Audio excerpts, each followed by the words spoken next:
I feel like some of the funniest gags in the film are entirely centered around Baby Groot. Well, you know why? Because they have a very funny idea, which is that he's not just a small Groot. He basically has the intelligence of a child. Yeah. And they play on that a lot. Because he still has the same basically status in the team, but he's like a 2-year-old. Right. And as I think I sent you like a text or a message, because right after we saw the film, I basically relived, there's a scene in this movie where they're trying to break out, where Rocket and Yondu, they're trying to break out of a cage, and they need Baby Groot to go get something from a drawer, in a galley of sleeping pirates, and he just keeps coming back with other stuff, and they keep having to re-explain it. And as I wrote to you, I had the exact same experience the next morning with my daughter and trying to find my wife's phone to bring the headphones and the remote that she sometimes pretends is a phone, and then she found my phone and brought it back.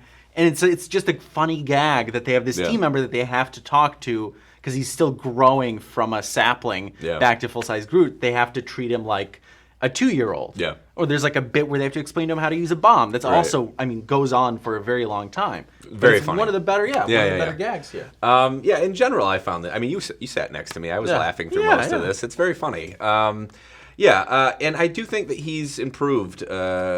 I don't know so much as that he's improved as a visual storyteller or as a director of these action scenes, so much as maybe he had a little bit more leeway to have fun with that, because there actually is a lot of pretty good sort of fun, playful action. There's some, and there's a lot of quotations of video games here, classic video games. There's a great gag about that, and Michael Rooker returns as Yondu, who controls this sort of arrow with his whistle. He's got this harness that he wears where he can control that, and they have a lot of fun with that in these sort of surveillance cams. Yeah, and just flying around, it leaves this red trail. There's a lot of very interesting looking and kind of indulgent, but they're indulgent because they come from this mindset that of special effects sequence is supposed to be something not just like loud and cut frenetically. It's supposed to be something cool and fun. And so you have this 5-minute scene of just Rocket setting off traps in a forest. It has no narrative purpose, but it's a fun use of special effects to throw characters around or